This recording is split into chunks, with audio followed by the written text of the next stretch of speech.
शांति, ये सृष्टि अनादि और अविनाशी चक्र है, सदा चलता रहा है और चलता रहेगा। जैसे हमारी जीवन में रात और दिन का चक्र चलता ही रहता है, हमारे पूर्वजों के समय से भी दिन रात वही चल रहे हैं। लेकिन परमपिता परमात्मा एक मेन सबसे बड़ा हमारा जीवन साथी है, रक्षक है। सतयुग के बाद सतयुग, त्रेता, द्वापर, कलयुग, ये चारों युगों के चक्र हैं, 4 स्टेजेस हैं। जैसे 24 घंटे में प्रातः काल, दोपहर, शाम, रात्रि, और रात्रि के बाद नया दिन आता ही है। इसी प्रकार सतयुग, त्रेता, द्वापर, कलयुग। अब कलयुग में, कलयुग क्यों बना? क्योंकि आत्माओं के पतन से ही कलयुग बना। आत्माएं सतो प्रधान है तो सतयुग है, सतोगुणी है तो त्रेता युग है, रजोगुणी है तो द्वापर युग है, और तमोगुणी है तो कलयुग है। जिस प्रकार दुनिया में भी सोना, चांदी, तांबा, लोहा, इसी प्रकार यहाँ है। शरीर के भी बच्चा पैदा होता है, किशोर अवस्था, बाल्यावस्था, युवावस्था, वृद्धावस्था, लास्ट में उसकी नया जन्म होता है। तो इसी प्रकार ये सृष्टि काल चक्र चलता ही रहता है। हम सभी आत्माओं का जो घर है वो ब्रह्मलोक, शांति धाम, परम धाम है, जहाँ से हम आत्माएं आती हैं खेल खेलने के लिए। तो ये सारा ज्ञान हमें परमपिता परमात्मा द्वारा ही मिला है। तो परमपिता परमात्मा जो ज्ञान के, आनंद के, शांति के, प्रेम के, सुख के सागर हैं, सर्वशक्तिमान है, बिगड़ी को बनाने वाले हैं, मुक्तेश्वर, पाप कटेश्वर, सदगति दाता, कल्याणकारी है, हमारी जीवन रूपी नैया को पार लगाने वाले हैं। वही कलयुग के अंत में आकर के हमारी स्थिति को संभालते हैं। कलयुग को सतयुग बनाना अनेक आत्माओं ने प्रयास किए, साइंटिस्टों ने किए, डॉक्टर्स आए, इंजीनियर्स आए, सोशल वर्कर्स आए, साधु संत महात्मा आए, शास्त्रवादी आए, विद्वान आचार्य आए, लेकिन कलयुग को सतयुग कोई भी नहीं बना सका। क्योंकि आत्माओं के परिवर्तन से ही विश्व परिवर्तन होता है। तो आत्माओं के जो संस्कार हैं, पतित आत्माओं को पावन करना, ये केवल परमपिता परमात्मा का ही कार्य है। तो भगवान ईश्वर पिता परमात्मा इस सृष्टि पर आते हैं कलयुग के अंत के भी अंत में, जब सब आत्माएं इस सृष्टि पर रंगमंच पर खेल खेलने के लिए अपने घर परम धाम से आ चुकी है। अब आ तो गए, लेकिन वापिस जाने के लिए ताकत नहीं। पंख, पवित्रता के और शक्ति के पंख 5 विकारों माया ने तोड़ डाले। तो पंख जब तक नहीं होंगे, पवित्रता नहीं होगी, शक्ति नहीं होगी, अपने घर शांति धाम जा ही नहीं सकते। तो ये सारा कार्य करने के लिए परमपिता परमात्मा को इस सृष्टि पर आना पड़ता है। आकर के हमें ज्ञान का तीसरा नेत्र देते हैं। ऐसे ही दुनिया में तीजरी की कथा, अमर कथा, सत्यनारायण की कथा प्रचलित है। अब सत्यनारायण की कथा में कथा तो कोई है ही नहीं, लेकिन उसका बताया है कि उन्होंने ये व्रत रखा, प्रसाद नहीं खाया, उनको कष्ट मिला, और उसकी आरती में कहा गया बूढ़ा ब्राह्मण बन के आए हो, कंचन महल की हो। तो परम पिता परमात्मा, शिव पिता कल्याणकारी, बिगड़ी को बनाने वाले आत्माओं को आकर के अंधकार से प्रकाश की ओर ले जाते हैं। सबसे पहले बाबा ने, परमात्मा ने हमको अपनी पहचान दी, हम अपने को भूल गए, अपने बाप को भूल गए, अपने घर को भूल गए, अपने इस सृष्टि ड्रामा को भी भूल गए और समय को भी भूल गए। ड्रामा का समय होता है, इसको भूल गए। फिर लक्ष्य को भूल गए, लक्षणों को भूल गए। अनेकों साधु संत महात्माएं आए जिन्होंने घर बार छोड़ करके चले गए, तो परम पिता परमात्मा ही आकर के सब हमें ज्ञान देते हैं और हम सभी पुकारते रहे, हे प्रभु हमें अंधकार से प्रकाश की ओर ले चलो, हमें राह दिखाओ, नयनहीन को राह दिखाओ, प्रभु पग पग ठोकर खाऊं। हम सब दुखी हैं, हे मुक्तेश्वर, हे पाप कटेश्वर, हमें मुक्त करो। तो सदगति दाता केवल एक ही है, वो है परमपिता शिव बाबा। वो आकर के अपना भी परिचय देते हैं, हमें भी पहचान देते हैं, तुम कौन हो। फिर खुद भी अपनी पहचान दे करके, घर की पहचान दे के हमें पावन बनने का मार्ग बताते हैं। और वो भी सहज सहज कहते हैं कि बच्चे अपने को आत्मा समझ मुझ बाप को याद करो।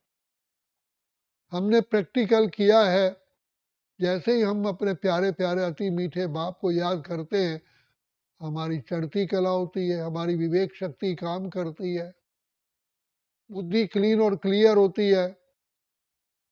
जैसे साइंटिस्ट गहराई में जाकर के भिन्न भिन्न प्रकार की इन्वेंशन करते हैं, ऐसे पिता परमात्मा भी हमें इस शांति की शक्ति द्वारा, जिसे योग बल कहते हैं, जिसे शिव बाबा की याद का बल कहते हैं, हमें भिन्न भिन्न प्रकार की अनुभव होते हैं, गहराई में जाते हैं। तो बाप आकर के हमें कहते हैं कि बच्चे, जैसे मोटर हम कोई गाड़ी रखते हैं तो उसकी क्लीननेस वॉशिंग रोज चाहिए और उसमें लुब्रिकेशन भी चाहिए, पेट्रोल भी उसमें डलवाते हैं। तो ऐसे ही आत्माओं को भी शिव बाबा आकर के रोज ज्ञान अमृत देते हैं, ज्ञान का पेट्रोल देते हैं। तो बाप कहते हैं कि बच्चे, जब आत्माएं ज्ञान और योग को धारण करती हैं तो चढ़ती कला होती है। तो बाप रोज रोज हमको कहते हैं, जैसे शरीर को आप स्नान कराते हो, फिर भोजन पान करते हो, ऐसे ही बाबा की याद का, योग का स्नान करो। और फिर ज्ञान को जो भगवान आकर सुनाते हैं वही केवल सत्य है, क्योंकि भगवान को ही कहा जाता है गॉड इज ट्रुथ, परमात्मा ही सत्य है। और दुनिया में ये भी कहा जाता है झूठी माया, झूठी काया, झूठा सब संसार। अब सत्य किसको माने, क्योंकि शास्त्र पढ़ते पढ़ते भी हमारी सदगति नहीं हुई, अनेकों विद्वान आचार्यों के मतों पर चलने से भी हमारी सदगति नहीं हुई, और ही दुर्गति हो गई। भ्रष्टाचार, पापाचार, दुराचार, अनाचार, व्यभिचार के हम वशीभूत हो गए। चाहते हैं, कहते हैं विषय विकार मिटाओ पाप हरो देवा, लेकिन और ही और विषय विकारों में लीन होते जा रहे हैं। तो ऐसे पर परमपिता, ऐसे समय पर परमपिता परमात्मा हमें सदगति का मार्ग सहज सहज बताते। कहते हे आत्माओं, तुम आत्माएं जब इस सृष्टि पर आई थी बिल्कुल ही पावन थी, सत्व प्रधान थी, शांत स्वरूप, प्रेम स्वरूप, आनंद स्वरूप, सुख स्वरूप थी। और अपने आप को भूलने के कारण आपने अपने को देह समझ लिया, और देह समझने से विकारों ने फंदा डाला और खुद को भुला दिया, और हमारा सब कुछ पवित्रता, सुख, शांति समाप्त हो गया। अब बाप आकर के हमें सही पहचान दे करके अपने साथ योग लगवाते हैं, जिससे हम फिर से, हमारी काया कल्प हो जाती है और हम सत्व प्रधान बनते हैं। तो इसीलिए बाबा बार बार कहते हैं कि बच्चे, जैसे आंखों में काजल आवश्यक है, आंखें साफ करते हैं, शरीर के लिए भोजन और मिनरल्स एंड साल्ट आवश्यक है, तो इसी प्रकार ज्ञान का, आत्मा के लिए ज्ञान और योग का भोजन अति आवश्यक है।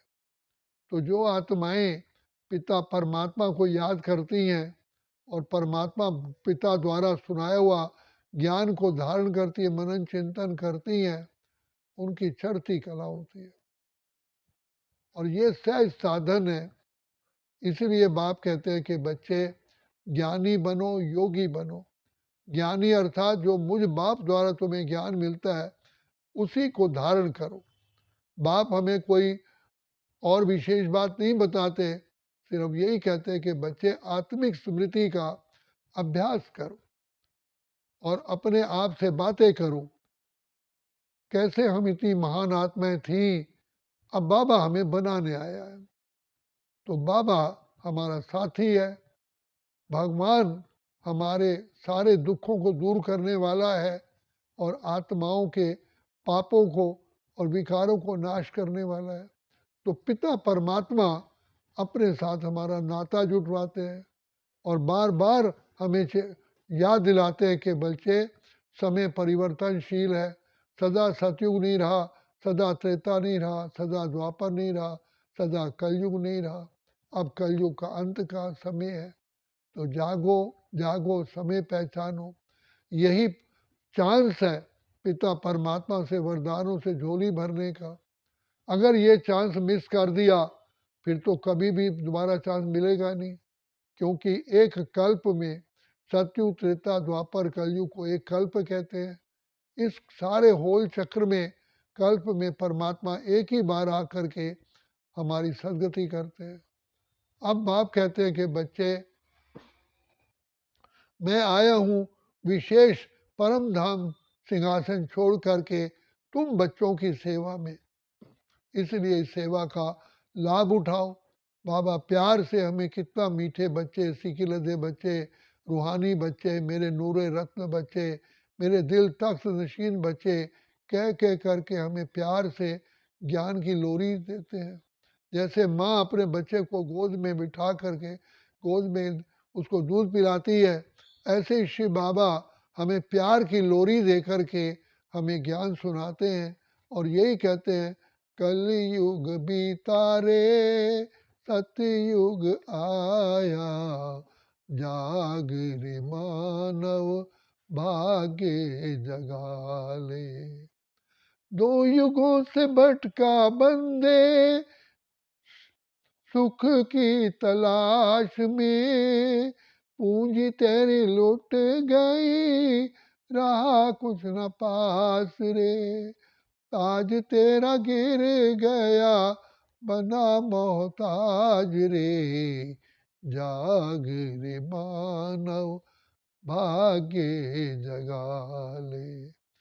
शिव बाबा प्यार की लोरी दे करके हमें रोज रोज यही कहते हैं। जैसे हम गेहूं का आटा पिसवाते हैं, रोज ही तो उसकी रोटी खाते हैं, पानी भी वही पीते हैं। तो बाबा भी हमें रोज रोज चेतावनी देते हैं कि बच्चे कलयुग बीत चुका है, ये संगम युग है। जागो, मुझ पिता परमात्मा की याद में रहो और अपने आप को ये नशा चढ़ाओ कि हम गॉडली चाइल्ड हैं, परम पिता परमात्मा की संतान है। हम ही श्रेष्ठ आत्माएं, महान आत्माएं, देव आत्माएं, पूज्य आत्माएं, पवित्र आत्माएं थी। अब बाबा की छत्र छाया में हम फिर से ऐसे बने। तो बाप की छत्र छाया है ही बाबा की श्रीमत। श्रीमत एक पिता परमात्मा की है, बाकी तो सबकी मतें हमें भगवान से और अपने सत्य मार्ग से दूर ले जाती है। इसलिए आया है शिव ईश्वर राह दिखाने के लिए, कलयुग वाली दुनिया स्वर्ग बनाने के लिए। केवल वही पिता परमात्मा ही स्वर्ग का बनाने वाला है, वही आया है, बाकी तो सब हार गए हैं। अब बाबा आकर के हमें आत्मिक ज्ञान देते हैं। यही हमारे लिए मूल मंत्र है, यही हमारे लिए औषधि है, यही हमारे लिए संजीवनी बूटी है। इसलिए बाबा कहते हैं बच्चे संजीवनी बूटी सूंघते रहो, खाते रहो, तो इस माया पांच विकारों पर तुम जीत प्राप्त कर लोगे। बाकी और कोई रास्ता नहीं है। संसार में तो अनेकों ने भटका दिया, अब परमात्मा हमें अपना नैनों में बसा करके हमें प्यार से ऊंचे से ऊंचा बना रहे हैं। बाकी दुनिया में सब प्रकार के आकर्षण ऐसे हैं जो आत्मा को अपनी तरफ खींच लेते हैं और बाप से दूर करते हैं। तो इन आकर्षणों से मुक्त होने का केवल एक ही तरीका है, वो है प्यारे प्यारे अति मीठे प्यारे बाप की याद। इसलिए शिव से योग लगा सारे रोग मिटा, शिव से योग लगा सारे रोग मिटा।